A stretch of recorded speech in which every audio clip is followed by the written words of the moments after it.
AM radio, an op-ed column, and Fox News is not enough. I want a center-right nation to fight for its soul, and its soul is represented in the arts. Its soul is represented in a world in which media is everything. AM radio is the lowest form of communication. It's tinny, it's not robust, it's not Avatar. I want Avatar. I want the right to enter the world of media to the extent and invest in media the way that the left does. The fake media is trying to silence us, but we will not let them, because the people know the truth. The fake media tried to stop us from going to the White House, but I'm president and they're not. You're listening to the Curt Schilling Podcast, a Breitbart.com podcast. The podcast starts now. Here's Curt with today's headlines.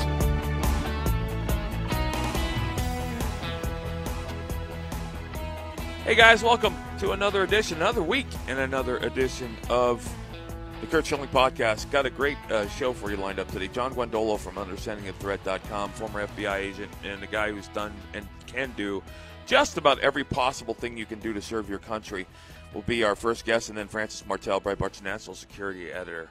But as usual, we're going to start off with sound bites, and these sound bites will once again explain to you the dementia and the ideology behind the radical movement on the left. And there is no better spokesman than a guy who I think is just 99% of the time one of the biggest asshats in existence. He is the host of HBO's Real Time. He was on with a traitor, a guy who is the textbook definition of a traitor, and former CIA Director John Brennan. I want you to listen to them talk about the crisis that we're in, and then I want you to think about what exactly is the crisis as you hear them explain it. Listen up. We have an election coming up, and I'm trying to convince people, and it's hard because, you know, a lot of us in the past said this is a very important election and blah, blah, blah. This is the one. I think we are in a crisis that is the third great crisis in American history, more than the Depression. First, of course, the Revolutionary War, whether we would even become a country. Then the Civil War. People usually say then the Depression. I don't think the Depression got at what is most fundamental about this country. It was economic, but I don't think it threatened the rule of law as we have now. Would you rank the crisis we're in now that way? I would, and I think it's going to get worse before it gets better, because don't forget, Donald Trump has the authority of the President of the United States in his hands. Right. In terms of what he can do domestically here as well as what he can do internationally to try to distract attention, whether or not he's going to pursue some type of foreign adventure, military or otherwise. Right. But fundamentally, though, what he's doing to this country, he's dividing us. We Americans, as you pointed out, Revolutionary War and Civil War, we fought hard for the freedoms and liberties that we have right now. And so he's dividing Americans. And so I'm really concerned that as he continues to play to his base, he's further dividing us. And I'm really concerned about whether this could spill over into the streets. And so I don't know what the principal protagonist in this drama is going to do. But I surely hope that those adults and those people in the White House and in the cabinet and in the Congress are going to recognize that they need to act before there's a real disaster. And by act, I mean whether it's going up to Donald Trump and saying, this has got to stop. You are ruining this country, and we're not going to tolerate it any longer. They cannot turn a blind eye to this. They have to forget about the political affiliation. They need to do the right thing. What crisis are they talking about? What specific crisis are they talking about that is third only to the Civil War and the Revolutionary War, which we'll get to that in a second. But what crisis? What? And John Brennan saying they're dividing us. The president's not dividing anybody. We're the ones dividing each other. Not the president, not the White House, not the administration. That's first. Secondly, here are two supposedly college-educated, intelligent men using the Revolutionary War, which is the war to fight for our independence, comparing that to the Civil War, which is the war in which we fought each other, because one side of this country wanted states' rights and slavery. And they're comparing that to this. The only similarities between this potential crisis in the past is the Civil War, when we fought each other. Because that's exactly what's happening here. The left, the Ocasio-Cortezes of the world, and the Clintons and the Wasserman Schultzes of the world, they want a socialist, fascist, Marxist-driven America. They've made no qualms and no mistake about that. That's not going to happen without another civil war. That's not going to happen without another civil war. I don't know any other way to put that. That is the crisis, and it's not the president doing it. It's the left. The left is the one that is the left is the one that is running a black woman out of a Philadelphia diner, just like they used to do in the 1960s, not because of her color, but because they don't like her political belief. The left is the one manufacturing the division.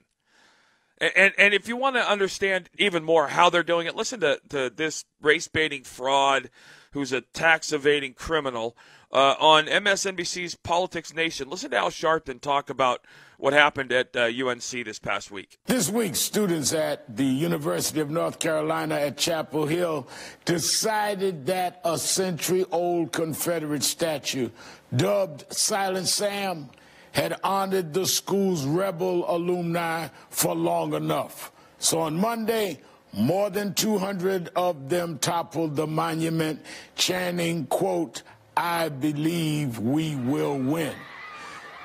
Let us not forget as we look at this that Confederates represented not only the continued enslavement of people based on color, my people, but that they were committing treason against the United States government.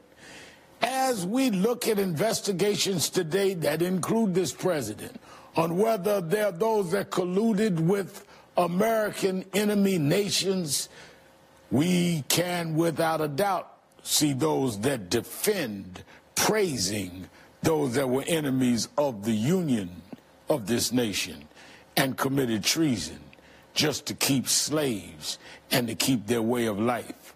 That's not patriotic. I couldn't agree with him more. He represents the South. They were treasonous. They were trying to secede. That was the reason for the Civil War. First and foremost, folks, was Lincoln's desire to keep the states, the 13 colonies, together, to keep the states that had come since the Revolutionary War, to keep us as the United States of America. The South wanted to secede because they wanted to be able to run themselves, and they wanted slavery. Here's my argument: if the students at UNC want the Confederate monument of Silent Sam to be removed, I got no problem with that. There's a very simple way to do that in this day and age. You put together a group of people, you protest to the school's board, and you get the monument removed. They are now being taught and shown by Antifa that if you don't like something, you can just go ahead and destroy it. And that's not what happens in a law-abiding society. This is not the citizens of Baghdad pulling down the statue of Saddam Hussein. The Civil War, for all of its horrors and all of its righteousness, is part of our history. Remembering that history is vital. If you don't agree with the statue, that's fine. I don't have a problem with that. And if you want that statue to not represent the things that you stand for and believe in, that's fine too. You're allowed to publicly protest those things. You can do that in this country without being put in jail, unlike most of the rest of the world. But do you notice the continued push by the race baiter to infuse color into every argument the left has, which is what they do? And let's further that dementia by talking and listening to probably one of the worst offenders of the last 2 years. On CNN State of the Union, Representative Adam Schiff from the communist country of California called impeachment, quote-unquote, a political standard. Listen up. So you have argued in a New York Times opinion piece in May that impeachment of President Trump will be more difficult politically if it seems like Democrats were hoping to impeach President Trump all along. It seems pretty clear that a lot of Democrats believe that there are now grounds for impeachment based on this Michael Cohen plea agreement in which he admits to committing felonies, and 2 of them he says he did in coordination with and at the direction of then candidate Trump. But it also seems as though Democrats don't want to talk about impeachment because it might hurt your ability to win back the House in November. Well, it's not just, I think, that Democrats don't want to talk about impeachment. I think as a matter of our constitutional responsibility, we have to look candidly at what is the evidence and what does that mean and what does that say in terms of whether we've reached the point of high crimes and misdemeanors. But I don't think we should be talking about it and embracing it before we've seen the full body of evidence. As a former prosecutor, I like to know all the facts before I make a judgment. And the reality is impeachment is a political standard. Impeachment is, at any given time, what half of the House and 2/3 of the Senate say it is. And given the dearth of people in the GOP who are willing to say anything about this president's conduct, I think you're going to need a really powerful case to entertain that kind of a sanction. Jake, I mean, look what happened after the president started attacking his own attorney general for not getting rid of Bob Mueller and persecuting his political rivals. You had two prominent GOP senators. Well, if he wants to get rid of the AG, we'll help him get a new one, but let's wait until after the midterms. That is not something you would have ever heard John McCain say. I was proud to see Ben Sasse take issue with that. That was very John McCain-like.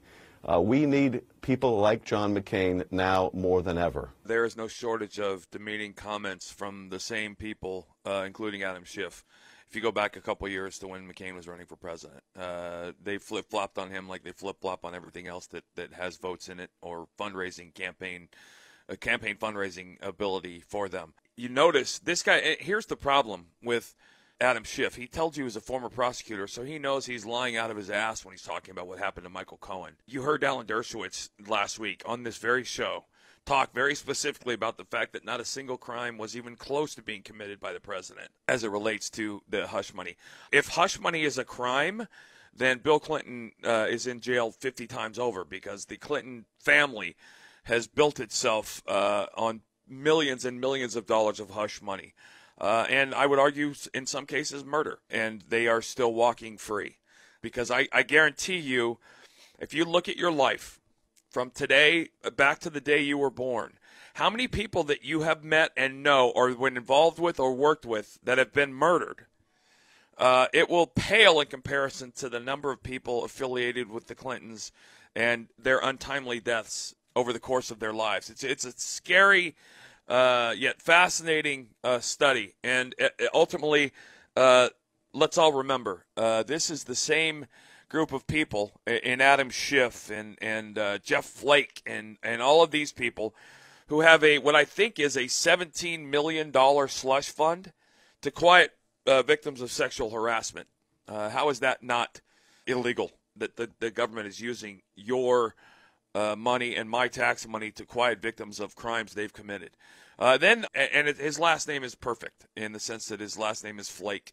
On NBC's Meets the Press, Jeff Flake, and I say Republican from Arizona, but he's not even remotely anything relating or resembling a Republican. And by the way, Jeff Flake's on his way out, all right? I mean, he is a nobody, a nothing. He has done nothing other than hurt and damage our country with his divisiveness over the last 18 months to 2 years. Listen to him talking about the fact that anybody supporting Trump will be sorry in the future for being his supporter. First, we need to make sure that the Mueller investigation is allowed to continue and be completed. We've passed legislation in the Judiciary Committee to that effect. I hope that it's brought up on the floor. Some of the investigation obviously isn't the Mueller investigation. It's, I think, the 7th District of New York. That will continue as well. So I think to make sure that there is a separation of powers and Congress assumes its constitutional role, that's the most important thing we can do at this point. So do you think, though, that means just protecting Mueller or holding some hearings? No, I think protecting the Mueller investigation. We don't want to get involved in terms of overlapping what's going on there. I think Bob Mueller is moving forward as he should, and that needs to continue. There is a concern that the president has ramped up rhetoric about perhaps firing the Attorney General. Right. I hope that doesn't happen. If it does, we'll deal with it at that time. I'm embarrassed that this man is from a state I lived in that was solidly Republican.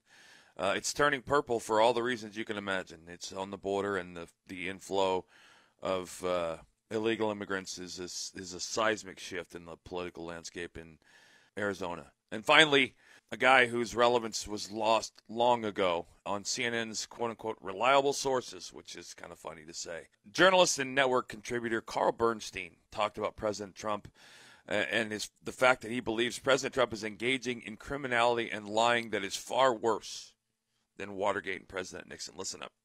I don't think that you should be at your wit's end. I think that the press has done a fine job of pointing out that we have a president in the United States who habitually lies, and that it is known and demonstrable to all reasonable people who keep up with the news in this country and have an open mind. I think really we can't be in the business of every minute that the president lies proclaiming liar, liar, pants on fire, but we do a good job of pointing out when significant lies take place, and I think we need to point out the really important ones especially. But meanwhile, let's keep, as members of the press, as real reporters, our eye on the big story and try and uncover what's really happening in this presidency. What is really going on day to day in the meetings that the president has with those around him, and what is he saying in those meetings? What is his state of mind? How is he responding to the special prosecutor, both emotionally and in terms of the facts? That the lies take place as part of the larger story, and we need to be putting those two elements together so there is always context to pointing out his lies. Also, we now live in a culture that is somewhat a fact-free environment. Social media has accelerated that cultural reality, and it's very hard to have a fact-based debate, but it's up to us in the press, particularly by doing our reporting, our deeper reporting, to make that fact-based debate possible in terms of presenting what the facts are in context, and with that, yes, pointing out the president's lies. And also one thing we might be doing, I think would be very helpful, maybe do a history on the air, an hour of it, of presidential truth-telling and lying, and show the progression, say, from FDR to Donald Trump. And then I think readers, viewers would have an idea of how extraordinary this president's lying is, how different abnormal it is from all other presidents. Wrong. It wouldn't, because I only need to go back about 3 years to find one of the biggest liars to ever inhabit the White House. The 8 years of Obama featured lies in quantity and quality that we've never seen before. I do find it funny that you continue to hear the left talk about all of the lies without ever actually stating one of the lies or two of the lies, or factually stating what they, as if they are lies of such epic proportions that they're just obvious. Because this is one of those questions and one of those conversations, I promise you, when you argue with someone and say, you know, Donald Trump's not lying all the time like you say he is, their response would, instead of a fact, they would say like, oh my God, you can't really be serious. They wouldn't actually give you a lie or a list of lies, but they would give you, in their opinion, things he said that they don't believe to be true. That doesn't necessarily make them lies. It just makes people's different opinions. There you go. Another day where they're confirming exactly who they are. We're going to take a short break. On the flip side of this break will be Understanding the Threats. John Guandolo back in just a minute.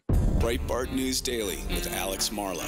Why did we see some of the Republican kissing of Mark Zuckerberg that was taking place? I called it kissing the ring because I felt like every single person practically had to kiss the ring of this guy, you know, who wants to do nothing except get all those people out of office. So, you know, bizarre behavior from the Republicans.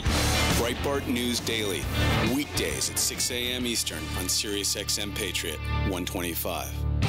You're listening to the Curt Schilling Podcast. Once again, here's Curt Schilling. Joining me now is a gentleman I haven't talked to. It's been far too long. He is the founder of the group called Understanding the Threat, and you can find them at understandingthethreat.com. UTT is the only organization in the nation which provides a detailed assessment of the enemy threat in your local area. They literally go around to local police forces and talk about the rise in terrorism in this country and the threat it can present to a local community at a local level. Incredibly valuable service. Good morning, John. How are you? I'm doing well. Thanks for having me again, Curt. A couple things. I definitely want to talk. I know they identified the shooter yesterday in Jacksonville. I got to tell you, when I watched first of all, I know the Twitch streaming video was very scary, I guess is the only word I can come up with. But, I had my kids listen to it yesterday because I'll tell you what, John, the one thing I wanted them to understand is a gunshot doesn't always sound like it sounds in the movies. And in that video, I know I'm pretty sure you probably already heard it. The gunshot didn't sound like a gunshot to me at first, and I think that's something as trivial as it might be. I think it's something important to understand when you're in public. Well, I think there are a couple things. I actually, when I was in the FBI, we were doing a mission in North Carolina, looking for a guy named Eric Rudolph that was responsible for the Atlanta Olympic bombing, and we took rounds into our compound, and as the rounds were coming in, a couple of the people that were non-agent, they were analyst types. We all guys that were former police or military. We got on the ground and told people to get down, and people were actually arguing with us that what we were hearing weren't gunshots because people have been conditioned in the movies that it's something that it's not in many ways.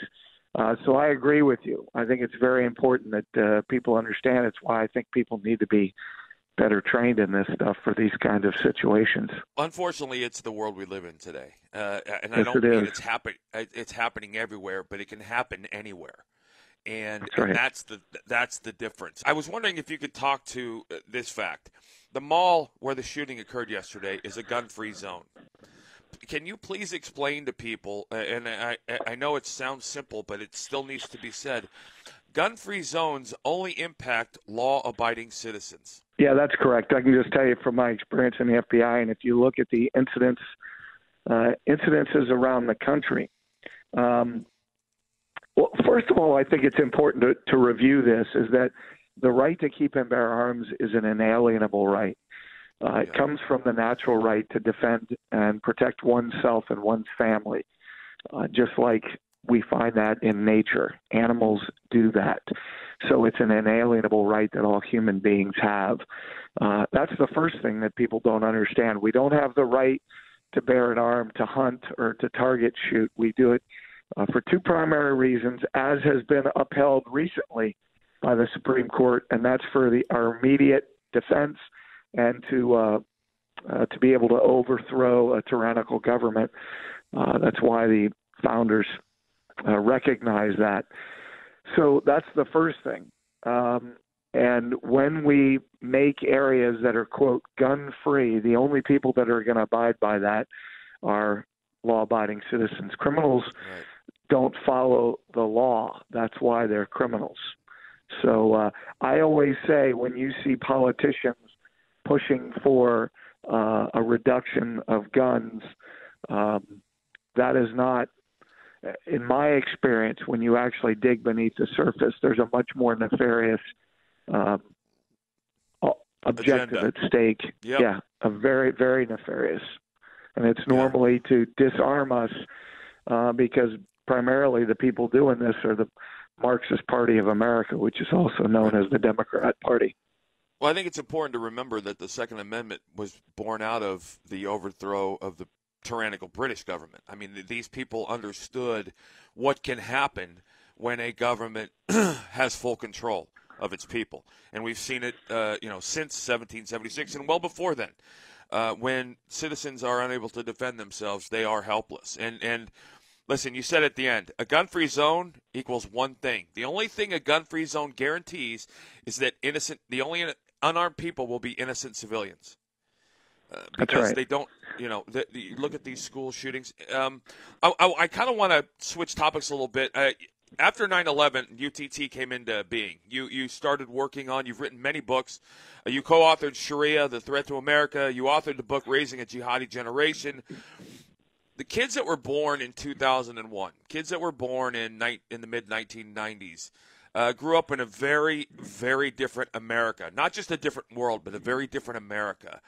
And I'm wondering if you could talk about, and by the way, let me just mention, gentlemen and ladies that are listening to this, John graduated from the U.S. Naval Academy. He also was commissioned as an officer in the United States Marine Corps. He served with the 2nd of the 2nd, as a commander in combat operations in Desert Shield and Desert Storm from 91 to 96.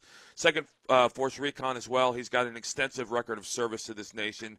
And I say that because, John, your service didn't end when you took off the uniform. In fact, it got, I think, even more engaged with American men and women and citizens of this country as you began to understand and study the jihadi and trying to understand and explain to people. And I've done this before. I've read the Quran a couple times, John.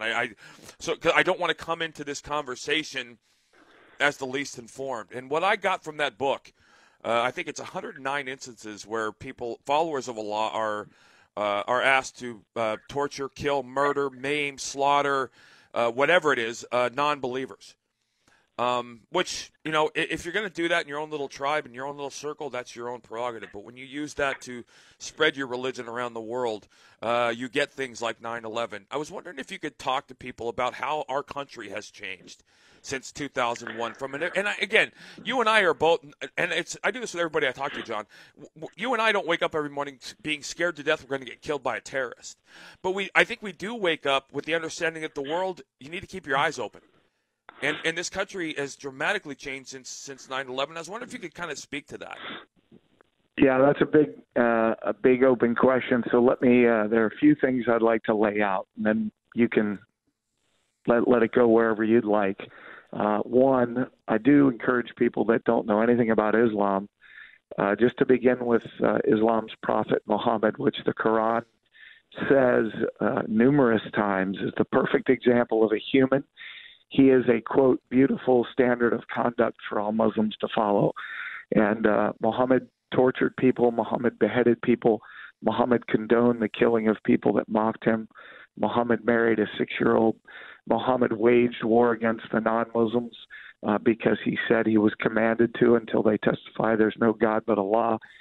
So when we see the Islamic State or Al-Qaeda or Hezbollah, Hamas, doing things like crucifying people, setting them on fire in cages, beheading them, those are not un-Islamic behavior. It's exactly Islamic behavior that Muhammad himself did. They're perfect example.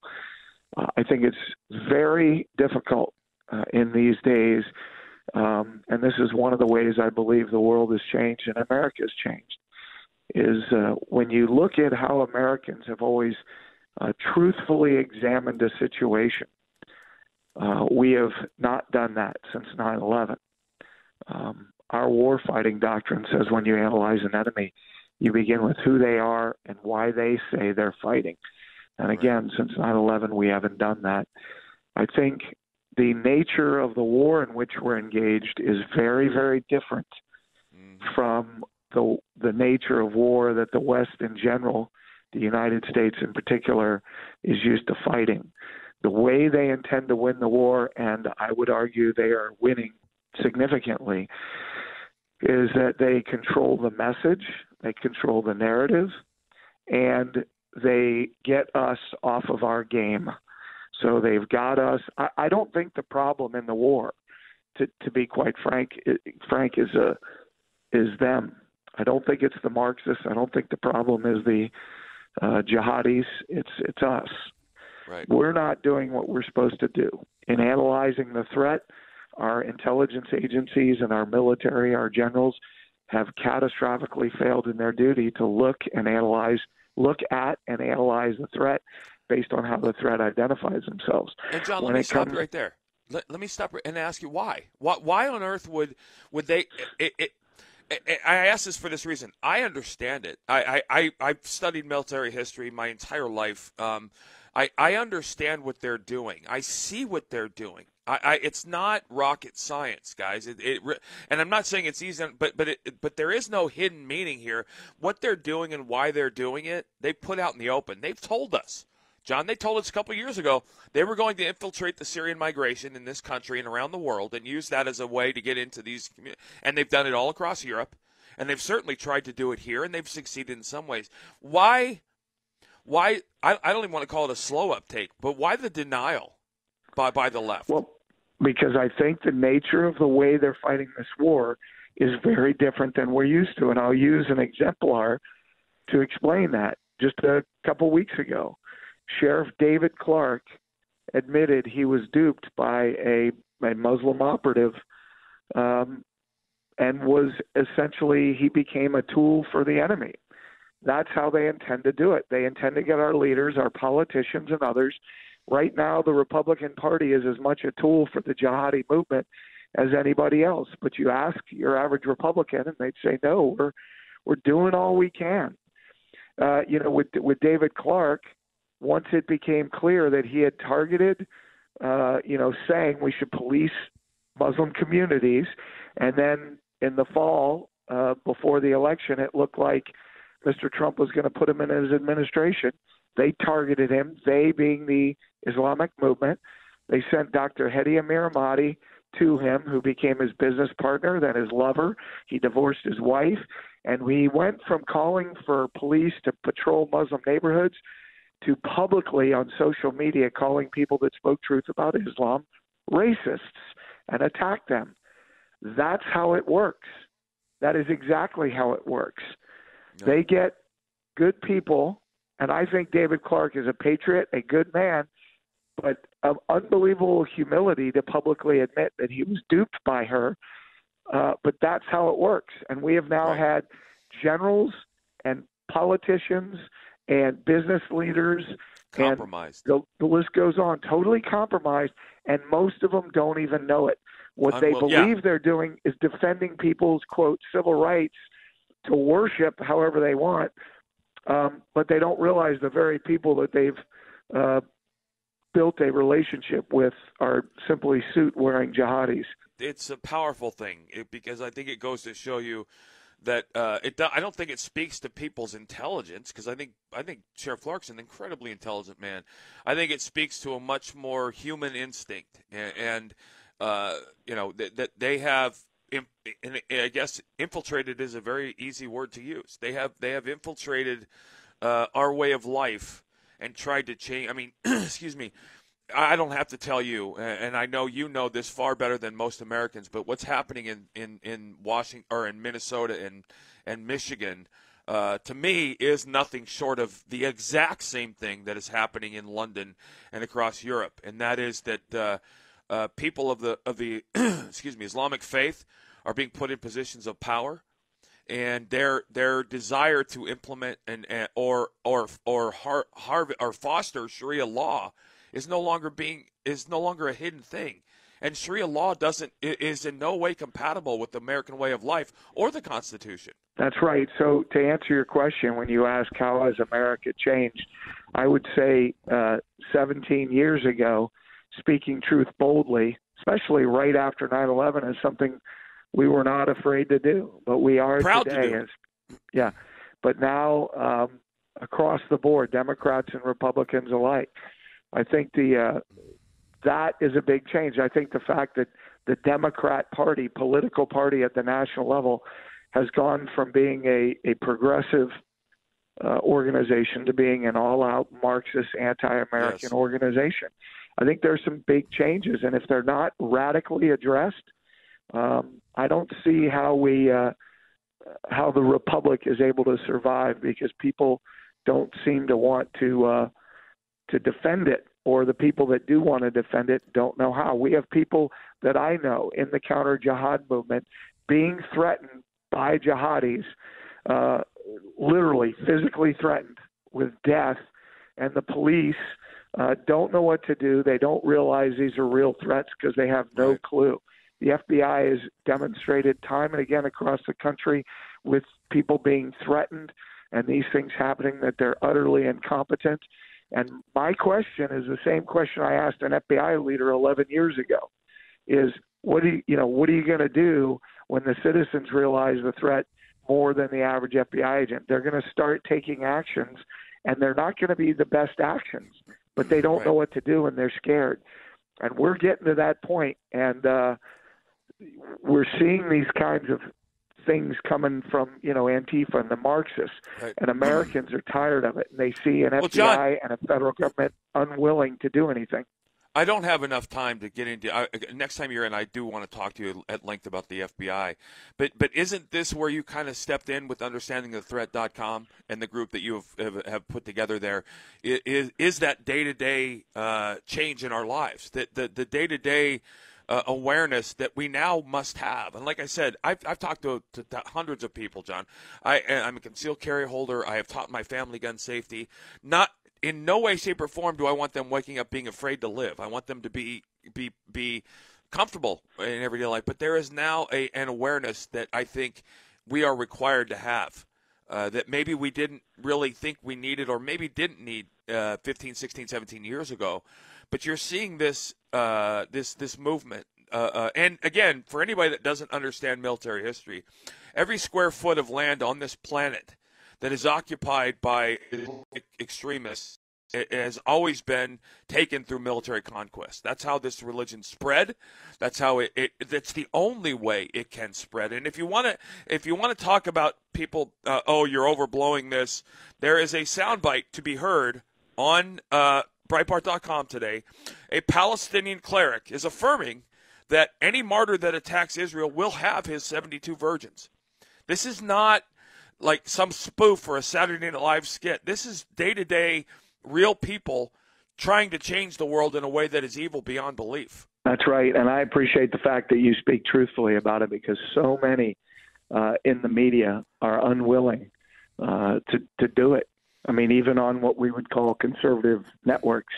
But there is a growing grassroots movement of people willing to speak the truth, and that's what they have to do. And yes, that is why understanding the threat, why I created it. When I got recruited out of the FBI into the Department of Defense and went around and spoke to senior leaders in the civilian and military government, I was shocked at their lack of understanding of this threat, a complete lack of understanding of this. And so I created Understanding the Threat to educate, but also to give police and citizens and intelligence professionals and military folks strategies domestically to actually deal with this in the local community. For police, how to investigate and put handcuffs on these guys using all means legally. For citizens, how to stop the flow of this enemy into their area, how to educate pastors so they stop enabling the jihadis inside their communities and giving them platforms in churches to spread Islam, which has been going on and on and on. That's what we do. We are constantly, day by day, around the country in the battle zones. And we've been to Michigan and we've been to Minnesota, and it's amazing what is going on. I mean, we've got candidates, Muslim candidates all over the country who are Sharia adherent, running primarily as Democrats, but a few running as Republicans, including a Democrat in California who's the grandson of one of the Munich terrorists from 1972 who killed 11 Israeli athletes. And now they're mainstreaming themselves and saying, well, I'm disconnecting from my grandfather. Right. You can't associate me with him. Yeah, the hell I can't. You think we'd let John Gotti's grandson get a top secret clearance in the government? Well, maybe today, under today's FBI, we would. But when we were sane, we wouldn't. We'd say, no, I'm sorry. That's not the way we operate. Sorry that your grandfather, you might. It's just, I'm up against it, John. I apologize, but I want you to tell people, if I live in Community X and I want my police force to get to have you come visit, how does someone reach out to you to get you involved in their local police force? Reach us at info at understandingthethreat.com. I would begin by getting a copy of the book, Raising a Jihadi Generation, at our website. And you have to know it, so you need to study it. We have plenty of materials there. We've got DVDs.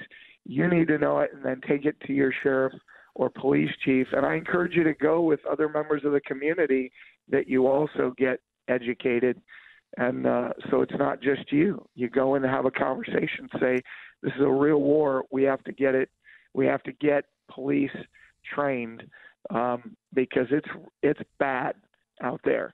The level of ignorance among local and state police is widespread, and I've never briefed a room. If there are 100 police in the room by the end of our 3-day program, they will all say we've never heard this information, including the FBI, by the way. Right. And it's critical to protecting our community. So please go to Understanding the Threat, reach out to us, and we'll begin the conversation. Hey, John, listen, it's been too long, but God bless you, buddy. Thank you, and we'll catch up again soon. Kurt. All right, bless pal. you. Take care. All right, Bye-bye. take care. Breitbart News Daily with Alex Marlowe. Jeannie in Pennsylvania. I think we've gotten away from what we really hired him to do, which is draining the swamp. If you look at the real picture of draining a swamp, you go in and you take all the water out of it. What does it leave? It leaves the gunk. He cannot get rid of the gunk. We have to get rid of the gunk. Everything he's doing, he's lowering the water so we can see who needs to go. The only way they can go is if we vote them out. Breitbart News Daily, weekdays at 6 a.m. Eastern on Sirius XM Patriot 125. We want to hear from you. Tweet the show at Garrick38. Once again, here's Curt Schilling. Joining me now is the national security editor of Breitbart, a young lady who I have not been able to catch up with, who's been on vacation, and she deserved it. She is Frances Martel. Good morning, Frances. How are you? I'm doing great, nice and refreshed, and glad to be back. All right, well, listen, I want you to tackle a subject that has found its way off the front page, but I think is an even bigger story today than when it first broke. Venezuela has to be literally on the edge, if not already over the edge. I think the country has ceased to exist as we know it. The liberal media has stopped reporting any significant news out of there because I can't imagine how much worse it is today than it was even a month ago. This country, as we know it, doesn't exist anymore. And I'm wondering if you can explain to people kind of what's happened over the last couple of months, because it is significant, number one. And number two, what does it all mean for the safety and security of this country and South America? Sure.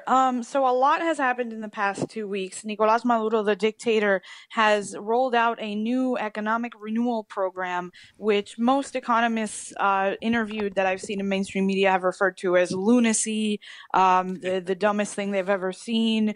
Basically, a plan that allows for the government to have more control while also crippling the economy. And this is Venezuela's economy, so there's not a lot of crippling left to do here. And Maduro has somehow found a new way to cause discord. And what he's done is he's replaced the Bolivar, which is the currency of Venezuela, with something that he calls the sovereign Bolivar. And a couple of weekends ago, he rolled out this plan that the Bolivar was going to be the new currency. And last week, Venezuelans had to go to the bank and trade in their Bolivar bills for these new sovereign Bolivar bills. What Maduro left out of this new plan is what the value of this sovereign Bolivar is. So he said that it's going to be pegged to the value of the petro, which is another currency that doesn't exist, that Maduro made up off the top of his head. And it's supposed to be a cryptocurrency that's tied to the value of Venezuelan oil. Venezuela is not producing oil despite having the world's largest oil reserves because of socialism, because the country nationalized the oil reserves and the oil companies, and they've been taken over by socialist cronies who have no idea how to run these infrastructure projects. So now you have this situation where this sovereign Bolivar is a fake currency pegged to another fake currency, and Venezuelans have no idea what to do with this paper money. It's essentially monopoly money. So businesses have not been able to open because the owners of the businesses don't know what to charge for their products because they have no idea what this paper means. And no one's been able to buy anything because they have no idea what this currency means. So to answer your second question about what this means for the stability of the region and the hemisphere, the Venezuelan migrant crisis is on the way to becoming as big, if not bigger, than the Syrian migrant crisis. There are Venezuelan refugees flooding Brazil, flooding Colombia, Ecuador, Peru, and they're coming here too. And something that's very notable about who these refugees are is if you look at the pictures, you read the anecdotes in Latin American media, a lot of these people are young. They're women with their children, a lot of women and children, a lot of educated people, because Venezuela's only been a third world country for about 20 years, essentially, since socialism came in. So a lot of the people that are leaving now are people with college degrees, people who speak English, and they have to dig through garbage in Brazil because they have a better shot of getting fed doing that than staying in their home country. And it's a tragedy, but it's also a huge stability issue, because the countries that are getting flooded by these migrants do not have the economy or the state stability to really handle getting, hundreds, if not thousands of people crossing their borders every day. And I'm not sure it's possible to explain it in ways people can truly understand. But basically, you have an entire country where every single family has lost the ability to feed themselves. They can't go out and buy groceries because people can't sell them because they don't understand what their currency is or what it means. You have children in the streets going through garbage to find food, not for their families, for themselves. Literally people, an entire country of people trying to survive day to day, not month to month or year to year, day to day. And it's only a matter of time, and I argue we're already far past that time, when the people rise up, because they've already gotten past the point of no return. They have nothing left to lose, literally and figuratively. And that is going to, at some point soon, we're going to see civil unrest on the scale of a civil war. And when that happens, do American socialist-loving Americans finally realize what socialism is, or is this just another out of sight, out of mind thing for the people pushing socialism on the United States, like Alexandria Ocasio-Cortez? Well, I think for the good-natured, self-proclaimed socialists, it is an out-of-sight, out-of-mind thing. We just don't talk about it unless we talk about how great it was that Hugo Chavez took over from the two-party system that existed in Venezuela before. But I think for a lot of people who have bad will, and that's why they become socialists, they look at this situation and they look at these refugees and say, well, these people deserved it because they were bourgeoisie, they were capitalist, they were, sucking the country dry, and now they get to eat garbage and they deserve it. And I say that because that's the way that Cubans were treated by the left in America when they left. The subsequent generations, it didn't matter in the 80s when Cubans came on the Martel boat lift, who were, the poorest Cubans who couldn't get out in the 60s and were still stuck there. You still had leftists in this country saying those people deserve that misery because they are capitalist. And I think you're going to see the same thing with Venezuela. And something that I'm very worried about with the Venezuelan refugees is the psychological burden that's going to come on these two generations of Venezuelans that are affected, because it's been 20 years now. Right. These are people who know what capitalism is. They lived in the richest country in Latin America before socialism, and now they're reduced to refugees eating garbage on the street. And in places like Brazil, you have locals burning their belongings, stoning them, because they don't want these people in their country, because Brazil's a poor country. They don't want to compete for resources. So you're going to have these people who are, pretty educated. When they come to America, if you look at the Venezuelan population in Florida, for example, these are, entrepreneurs. These are people who speak English. They come in, they're not, you don't need to train them the way that, you bring someone from Yemen, who that's been a failed state for years. It's a different situation. But then you have this psychological burden of not only enduring all of that, but then coming to a country where you can prosper, and then you have the left saying everything that happened to you, you deserve it.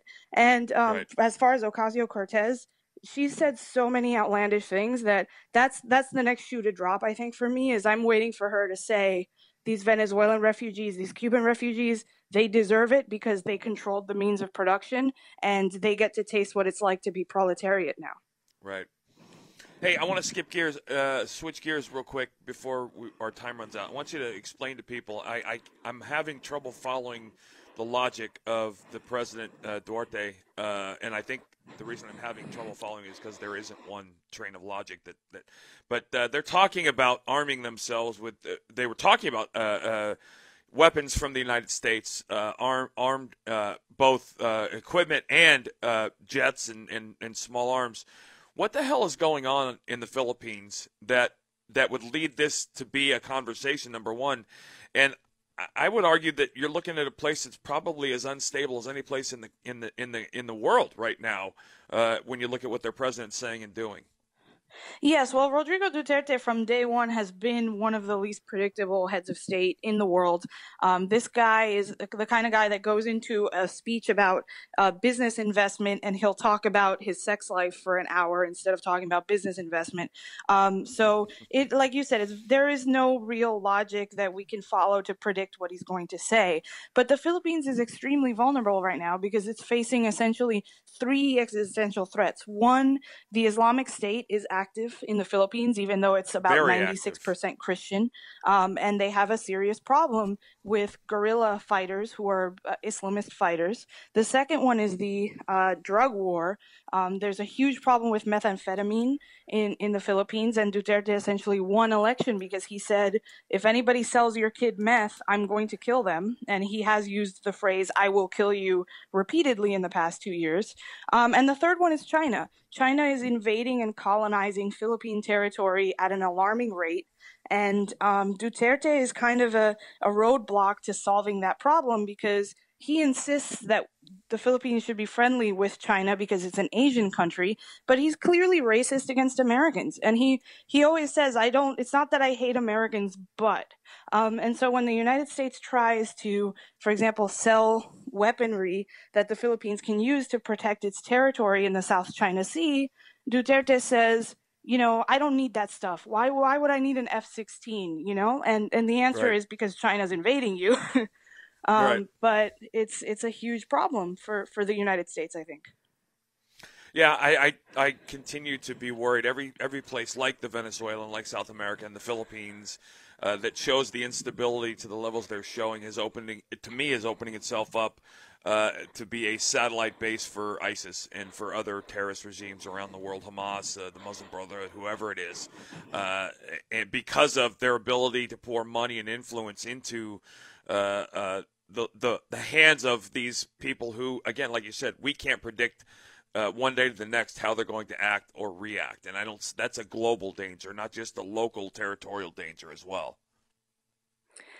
Yes, it's shocking. And I mean, the Duterte issue to me is especially interesting because I think he's made clear that his discrimination of Americans stems from a traumatic event he had as a teenager where he was abused by, and I think an American priest, at the very least a priest who worked in the Philippines and then came to the United States and died in the United States, could live safely here. So that ties into a whole other can of worms with, abuse in the Catholic Church. But Duterte will repeatedly mention his personal abuse as a teenager when he's talking about, international policy. And it's very difficult, I think, for those of us who are, kind of professional observers of geopolitics to understand what Duterte is doing, because it makes no political sense for him to go against the Americans and side with China, which is invading his country. But then you look at his personal experience and you can see that he's not acting as a rational head of state. He's acting as part of this personal vendetta he has from this horrendous experience he had as a kid. Francis, it's always a pleasure, darling. Thank you so much. Look forward to catching up again. Thanks so much for having me. Friday, I started something a little different, and I'm going to keep doing that. I think the end of this show, I'm going to try and I don't want to compare it to the end of the Jerry Springer show when he used to try and sit down after having 14 different people who slept with the same girl, try and figure out a DNA blood test for who's father and who's the son, and he would try and pass on a moral lesson at the end of his show. But I would like to try and make sense out of something or bring up a topic I think is relevant, and this is another one. It dawns on me as we move forward into what I think is just a deeper and darker place, not just as a nation, but as a global entity. The Catholic Church, we now are finding out that the Pope, who is supposed to be, the human being closest to God in the Catholic Church, the Pope knew and was complicit in the molestation and the pedophilia and the horrific things that went on inside of the Vatican and outside of the Vatican. And the Catholic Church, we've been listening to this for decades. Tie that into the fact that in our country, the FBI and the DOJ and the preeminent law enforcement agencies are rotten to the core from the top. And then put that alongside the fact that our government in the last, 8 to 10 years has proven to be as untrustworthy as anything and anyone in existence. And I guess what I'm saying is everybody that generations of people have been raised to believe are leaders, the church, the government, law enforcement, all of these things are proving to be not who they say they are. They're proving to be wolf in sheep's clothing. They're proving to be the worst of the worst, the predators, the world's worst kind of predators. Then you look at Hollywood, and you look at the fact that the people we idolize and worship are some of the most perverted, repulsive, sickening human beings that have ever lived. And you look at D.C., and you see a $17 million slush fund for victims of sexual assault. All that's to say is that there is... I don't believe that you can look outside your home for a moral compass anymore. I don't believe you can trust the people and the bodies and the entities that we had always trusted growing up. And I guess my question is, where is this going to lead?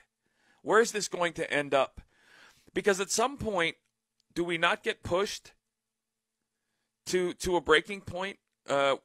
We're Americans. We are supposed to live in a country where our constitutional rights are protected by bodies and people we vote to put in place who hire people to do those things. And we're finding out that all the people we trust have betrayed us.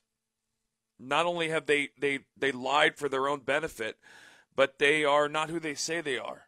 And you have a man who just passed that served this country as a hero, and John McCain, who's, I would argue, the last 2 years of his life were nothing like the man I knew 20 years ago. The Democrats who despised him 8 years ago revere him now somewhat for some reason. And what changed other than his vote?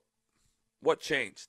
Anyway, I would argue this is what the world looks like without God, without leadership, without something to have faith in. And the farther away we get from the things that we were and are, the deeper and darker it gets. And if you doubt that, just open a newspaper and read it. And so I guess what I'm asking you guys is, where are we headed? If everything we've ever trusted is falling around us, what's the next step? It's that simple. What's the next step? I know there's enough good in this world and enough good people. I trust that good will prevail. But I see a very staunch and hard charging opponent in the lovers of socialism and fascism starting to try and take over many aspects of my country, and that's a problem for me. So just something, I guess, to think about. Guys, tomorrow, Tuesday, Second Amendment Roundtable, A.W.R. Hawkins and Mark Walters will be joining me. Look forward to catching up on that conversation, especially in light of what happened down in Jacksonville. Just want to mention real quick, my son is a hardcore gamer. He is going to be streaming on Twitch all week, raising money for the families of the Jacksonville crisis. He is FTB_Ironhorse on Twitch.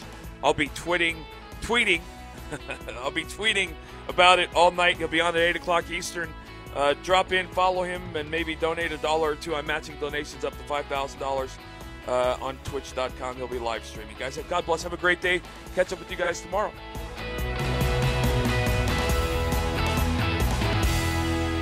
Sonny's Corner with Sonny Johnson.